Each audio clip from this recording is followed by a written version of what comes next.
Welcome दोस्तों, आज हम लोग बिहार बोर्ड के 10वीं क्लास के हिंदी के 12 नंबर पाठ शिक्षा और संस्कृति के प्रश्न और उत्तर को पढ़ेंगे। शिक्षा और संस्कृति के लेखक महात्मा गांधी है। लघु उत्तरीय प्रश्न और उत्तर को पढ़ने वाले हैं, जिसका जवाब 20 से 30 शब्दों में देना होता है। प्रत्येक प्रश्न 2 अंक का होता है। पहला प्रश्न है, इंद्रियों का बुद्धिपूर्वक उपयोग सीखना क्यों जरूरी है। शिक्षा और संस्कृति का वीडियो अपलोड कर दिया गया है। डिस्क्रिप्शन बॉक्स में प्लेलिस्ट का लिंक दे दिया गया है, वहां पर जाकर देख सकते हैं। तो प्रश्न है, इंद्रियों का बुद्धिपूर्वक उपयोग सीखना क्यों जरूरी है। तो इसका आंसर है, इंद्रियों का बुद्धिपूर्वक उपयोग उसकी बुद्धि के विकास का जल्द से जल्द और उत्तम तरीका है। यह महात्मा गांधी का मानना है। अगला प्रश्न है, गांधी जी बढ़िया शिक्षा किसे कहते हैं। यह 2013 और 2015 में पूछ चुका हुआ है। टेक्स्ट बुक का प्रश्न है। इसका आंसर है, अहिंसक प्रतिरोध को गांधी जी बढ़िया शिक्षा कहते हैं। अहिंसक का अर्थ जिसमें हिंसा नहीं हो, जिसमें मार काट लड़ाई झगड़ा नहीं हो, उसे अहिंसक प्रतिरोध कहा जाता है। तो अहिंसक प्रतिरोध को गांधी जी बढ़िया शिक्षा कहते हैं। यह शिक्षा अक्षर ज्ञान से पूर्व मिलना चाहिए। महात्मा गांधी का मानना है कि अहिंसा की शिक्षा अक्षर ज्ञान से पहले बच्चा को मिलना चाहिए।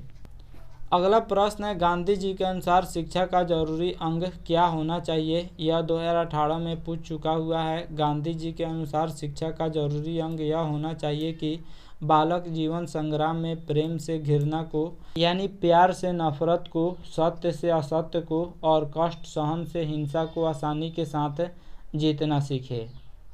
अगला प्रश्न है, मस्तिष्क और आत्मा का उच्चतम विकास कैसे संभव है। शिक्षा का प्रारंभ इस तरह किया जाए कि बच्चे उपयोगी दस्तकारी सीखें और जिस क्षण से वह अपनी तालीम शुरू करे उसी क्षण उन्हें उत्पादन का काम करने योग्य बना दिया जाए।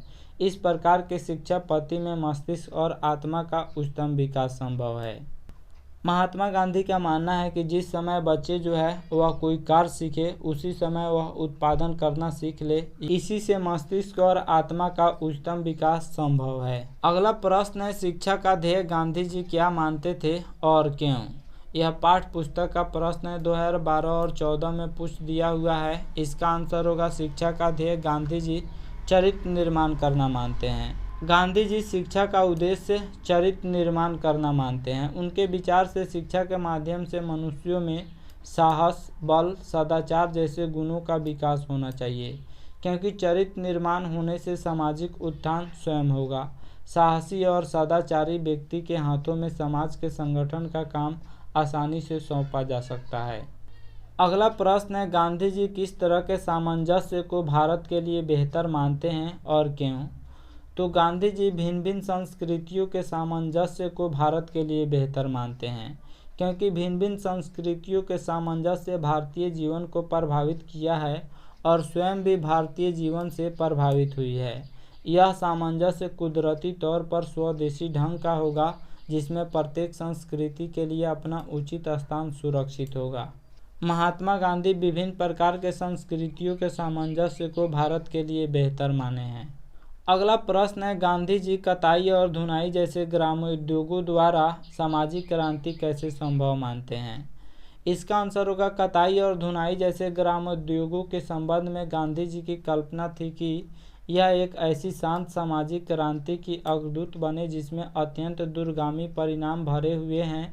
इसे नगर और ग्राम के संबंधों का एक स्वास्थ्यप्रद और नैतिक आधार प्राप्त होगा और समाज की मौजूदा आरक्षित अवस्था और वर्गों के परस्पर विषाक्त संबंधों की कुछ बड़ी से बड़ी बुराइयों को दूर करने में बहुत सहायता मिलेगी। इससे ग्रामीण जनजीवन विकसित होगा और गरीब अमीर का अप्राकृतिक भेद नहीं रहेगा। महात्मा गांधी कताई और धुनाई जैसे ग्रामीण उद्योगों पर जोर देते हैं। वह कहते हैं, इससे ग्रामीण स्तर का बेरोजगारी दूर होगा और समाज के विभिन्न वर्गों में बुराइयों को दूर करने में सहायता मिलेगी। गांव का जनजीवन विकसित होगा। गरीब अमीर में जो भेदभाव होता है वह दूर होगा। अगला प्रश्न है, अपनी संस्कृति और मातृभाषा की बुनियाद पर दूसरी संस्कृति और भाषाओं से संपर्क क्यों बनाया जाना चाहिए। गांधी जी की राय स्पष्ट करें। इसका आंसर होगा, गांधी जी के विचारानुसार अपनी मातृभाषा के माध्यम बनाकर हम अत्यधिक विकास कर सकते हैं। अपनी संस्कृति के माध्यम से जीवन में तेज गति से उत्थान किया जा सकता है। दूसरी संस्कृति की अच्छी बातों को अपनाने में परहेज नहीं किया जाए, बल्कि अपनी संस्कृति एवं भाषा को आधार बनाकर अन्य भाषा एवं संस्कृति को भी अपने जीवन से युक्त करें। महात्मा गांधी का मानना है कि अगर दूसरे संस्कृति में अच्छी चीज़ है तो उसे ले लेना चाहिए। दूसरी संस्कृति की अच्छी बातों को अपनाना चाहिए, अपनाने में कोई परहेज नहीं करना चाहिए तथा दूसरी संस्कृति के अच्छी चीज़ों का ज्ञान अपनी मातृभाषा में ही लेना चाहिए। अगला प्रश्न है, गांधी जी देसी भाषाओं में बड़े पैमाने पर अनुवाद कार्य क्यों आवश्यक मानते हैं? इसका आंसर होगा, गांधी जी का मानना था कि देसी भाषाओं में अनुवाद के माध्यम से किसी भी भाषा के विचारों को तथा ज्ञान को आसानी से ग्रहण किया जा सकता है। अंग्रेजी या संसार के अन्य भाषाओं में जो ज्ञान भंडार पड़ा है उसे अपनी ही मातृभाषा के द्वारा प्राप्त करना सरल है। सभी भाषाओं से प्राप्त ज्ञान के लिए अनुवाद की कला परम आवश्यक है, अतः इसकी आवश्यकता बड़े पैमाने पर है। महात्मा गांधी कहते हैं कि दूसरी भाषाओं में जो भी अच्छी चीज़ है, जो ज्ञान का भंडार भरा हुआ है, उसको अपनी भाषा में अनुवाद करके ही ग्रहण करना चाहिए। अगला प्रश्न है, दूसरी संस्कृति से पहले अपनी संस्कृति की गहरी समझ क्यों जरूरी है? महात्मा गांधी का मानना है कि पहले अपनी संस्कृति के बारे में जान लो, तभी दूसरी संस्कृति के बारे में जानना। इसका आंसर है, दूसरी संस्कृति की समझ और कद्र स्वयं अपनी संस्कृति की कद्र होने और उसे हजम कर लेने के बाद होनी चाहिए, पहले हरगिज नहीं। महात्मा गांधी का मानना है कि पहले अपनी संस्कृति की गहरी समझ रखो, तभी दूसरी संस्कृति की गहरी समझ रखना चाहिए, क्योंकि पहले अगर आप दूसरी संस्कृति की समझ रखते हैं तो अपनी संस्कृति का कद्र डाउन हो जाएगी। कोई संस्कृति इतने रत्न भंडार से भरी हुई नहीं है जितनी हमारी संस्कृति है। दुनिया में सबसे बेहतर संस्कृति भारतीय संस्कृति है। सर्वप्रथम हमें अपनी संस्कृति को जानकर उसमें निहित बातों को अपनाना होगा। इससे चरित्र निर्माण होगा जो संसार के अन्य संस्कृतियों से कुछ सीखने की क्षमता प्रदान करेगा।